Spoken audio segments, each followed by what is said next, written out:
جو لوگ گناہ ہو جانے کے بعد اللہ سے توبہ نہیں کرتے، گناہ ہو جانے کے بعد اللہ کی طرف نہیں پلٹتے، اللہ سے معافی نہیں مانگتے، اللہ کی نظر میں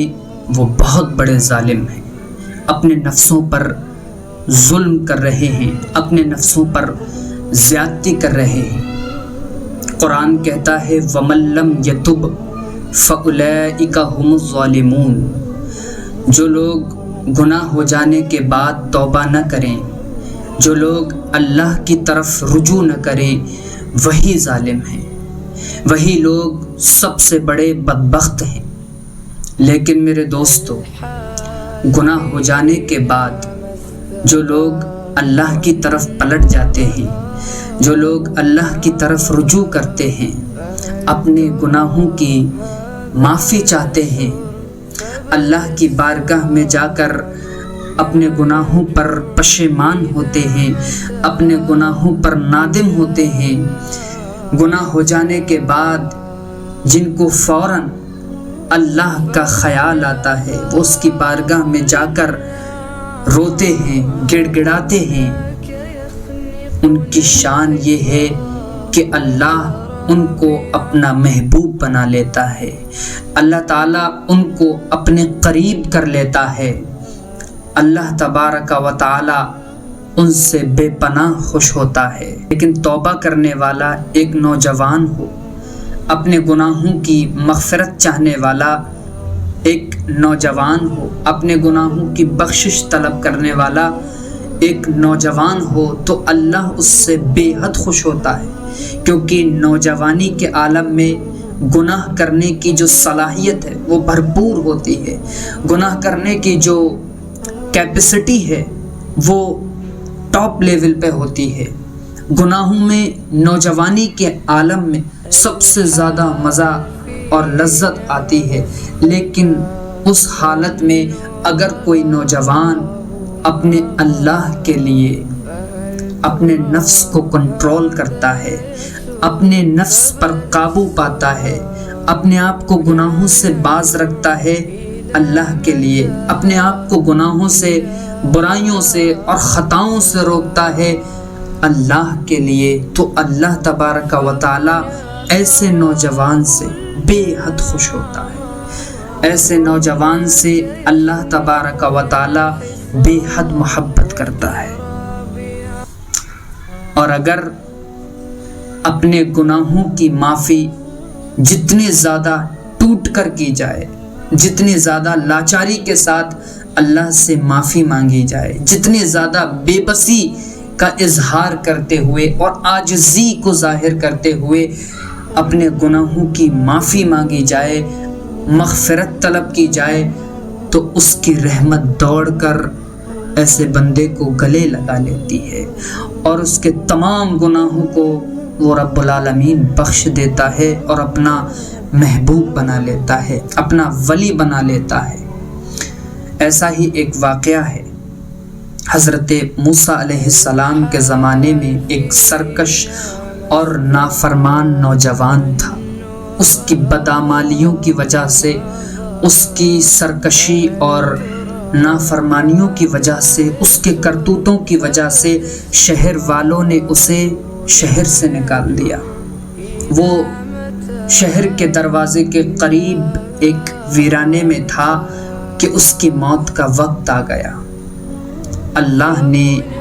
پیغمبر وقت حضرت موسیٰ علیہ السلام کی طرف وحی کی اور فرمایا اے موسیٰ،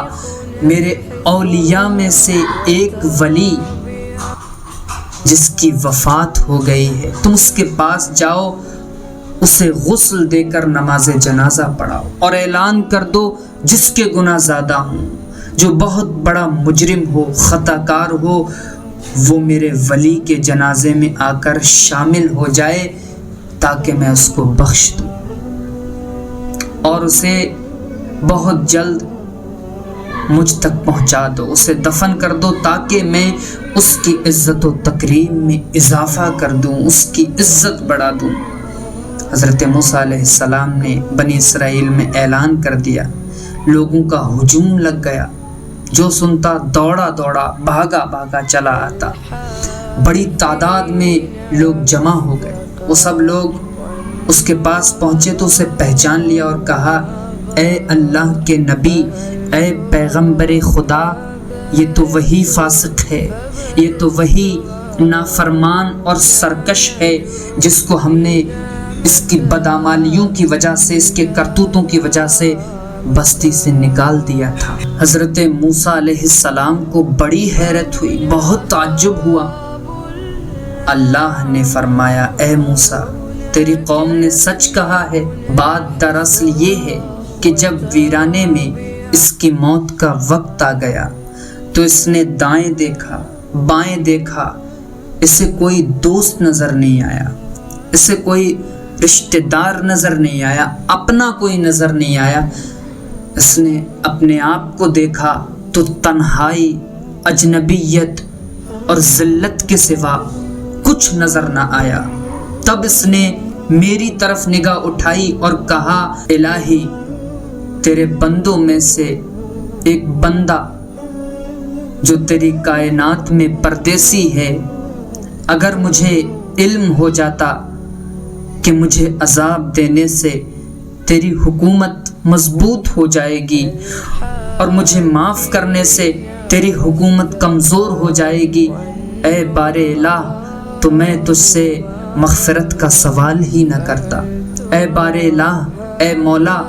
تیرے سوا میری کوئی پناہ گاہ اور جائے امید نہیں، اور مجھے پتا ہے تو غفور الرحیم ہے، تواب ہے، گناہوں کو بخشنے والا ہے۔ اے میرے مالک، مجھے مایوس نہ کر۔ اللہ نے فرمایا، اے موسیٰ، کیا مجھے یہ زیب دیتا ہے کہ ایسی بے بسی اور غربت کی حالت میں میں اس کے سوال کو رد کر دوں، جبکہ وہ میری بارگاہ میں آیا ہے اور مجھ سے گڑ گڑا رہا ہے، میرے حضور رو رہا ہے۔ مجھے میری عزت کی قسم، اگر وہ سارے جہان کے مجرموں کی بخشش کا سوال کرتا تو اس کی بے بسی اور مجبوری کو دیکھ کر، اس کی غربت کی وجہ سے میں تمام کو معاف کر دیتا۔ اے موسیٰ، میں غریب کی پناہ گاہ، اجنبی اور پردیسی کا دوست، اس کے دکھوں کا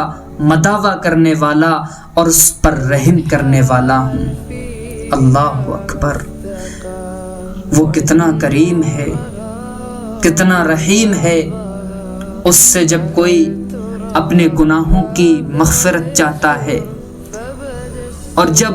کوئی بندہ اس سے ٹوٹ کر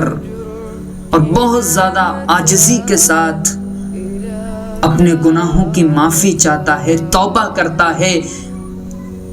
تو اگر اس کے گناہ سمندر کے جھاگوں کے برابر ہوں، اگر اس کے گناہ پہاڑوں کے برابر ہوں، اگر اس کے گناہ آسمان تک چلے جائیں، اگر اس کے گناہ زمین کو بھر دیں، تو اس کے گناہ زمین کو بھر دیں، تب بھی وہ ان تمام کو معاف کر دیتا ہے، تب بھی وہ تمام گناہوں سے اس کو پاک و صاف کر دیتا ہے۔ کوئی گناہ ہوا،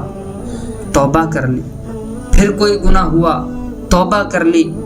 پھر کوئی خطا ہو گئی، توبہ کر لی، ایسا بندہ اللہ کو بے حد پسند آتا ہے۔ اس کی بارگاہ میں ایسا بندہ محبوب ہے۔ 100 بار اگر توبہ ٹوٹی بھی تو حیرت کیا، بخشش کی روایت میں توبہ تو بہانہ ہے۔ یہاں سے صرف توبہ کرنے کی دیری ہے، اس کی طرف پلٹنے کی دیری ہے، اس کی طرف سے بخشش اور مغفرت میں کوئی دیری نہیں ہے۔ تو آؤ اللہ کی بارگاہ میں اپنے گناہوں کی معافی چاہو، اپنے گناہوں سے مغفرت طلب کرو۔ وہ تواب ہے، غفور الرحیم ہے، تمہیں ایسے پاک و صاف کر دے گا جیسا کہ تم ابھی ماں کے پیٹ سے پیدا ہوئے۔ اگر میرا یہ بیان آپ کو پسند آیا ہو تو اس کو زیادہ سے زیادہ شیئر کریں۔ اگر آپ کو کوئی بات اچھی لگے تو آپ کا حق بنتا ہے کہ اس کو اپنے دوسرے بھائیوں تک پہنچائیں، اور یہ دین کی بات ہے۔ اگر آپ اس کو شیئر کرتے ہیں تو صدقے کا ثواب ملتا ہے۔ میرے بھائیوں، میرے دوستوں، ویڈیو کو زیادہ سے زیادہ شیئر کرو اور لائک کرو، چینل کو ہمارے سبسکرائب کر دو تاکہ ہمیں بڑی تعداد میں دین کی خدمت کرنے کا موقع ملے۔